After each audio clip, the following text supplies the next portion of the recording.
Hello everybody and welcome back to another episode of Watch World, and today we are going to be looking at more new releases from Rolex that have come out this week during the Watches and Wonders convention.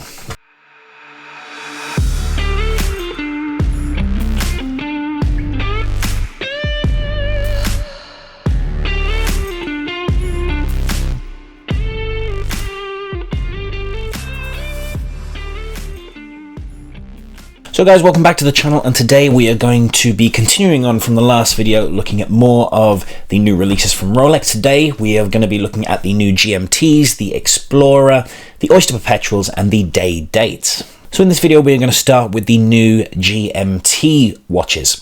There are two new watches. There's one in all 18 karat yellow gold and one in two-tone with steel and yellow gold. They both come with a black dial and are both on Jubilee bracelets. Also made from full 18 karat gold is the handset, including the GMT hand and the outside of the hour markers. So they feature Cerachrome bezels with grey and black ceramic, separating day and night hours.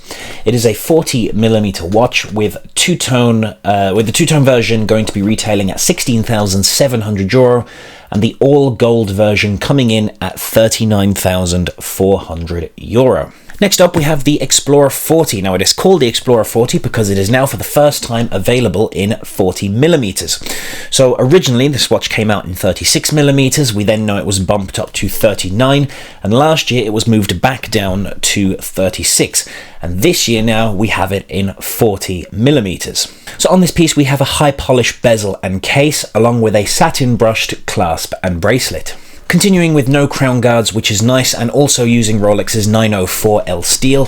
It also features chromalite on the lume, giving it that nice blue lume, which personally I think is nicer than the green of Superluminova. This is a classic watch. The majority of watch enthusiasts love the Explorer design, and if you are lucky enough to be able to get it at retail, you will pay €7,750 for this watch. Next up is the new Oyster Perpetual, available in 31, 36 and 41mm, and what I'm about to show you, in my opinion, is just a monstrosity. Are you ready? Here we go. This thing, in my opinion, is just hideous. I don't know what Rolex were thinking with this. In my mind, it looks like a watch designed for 5-year-olds. You know, me, I'm a simple man. I have simple tastes. I like simple designs. So this just does not do it for me at all. So as I said, it's not my taste, but we got to talk about it anyway, and we're going to talk about the specs regardless. This watch is inspired by the Rolex Oyster Perpetuals that were released in 2020, I think it was. There was a load of different color variations. There was 4 or 5 of them, I think. There was pink and green and blue, and yeah, I'll put pictures of them up anyway, but this watch is inspired by those watches, so it's supposed to be all the colours that came out that year put into one dial in the little bubbles that you see on the dial. Now I'm just going to check my notes to make sure I have these right. The 31mm version is the watch with the Rolex's 2232 caliber, which has a power reserve of 55 hours, and the 36 and 41mm versions have the 3230 caliber, which has a higher power reserve of approximately 70 hours. The 41mm version is retailing at €6,500, and aside from the new dial, is also available in the colours that you see on the screen now.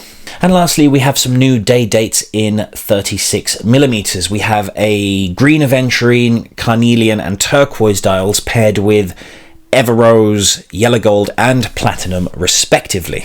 So we've got factory set diamond bezels and hour markers on the Everose watch. There are 52 diamonds on each bezel alone.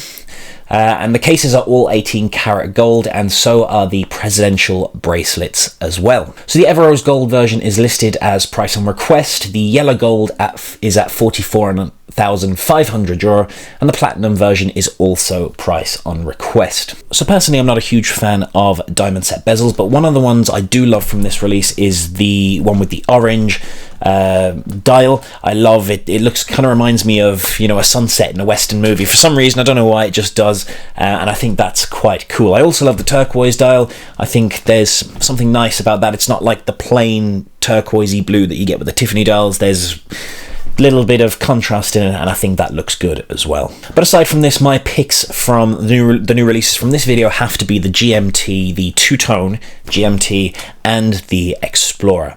I think they're both cracking looking watches. As I said, I'm I like simple tastes, I like simple watches, and yeah, those two really do it for me, particularly the Explorer in 40 millers. I think that's going to be a very big seller, and yeah, the two-tone with the GMT is gorgeous as well. So there we have it, guys. That wraps up Rolex's releases for Watches and Wonders 2023. Our next video will be a kind of summary of the whole convention, kind of my picks of the releases from other brands. So that'll be out very soon as well. So I hope you enjoyed this video, hope you enjoyed that one coming up, and I will see you again very soon. Until then, take care for now, guys.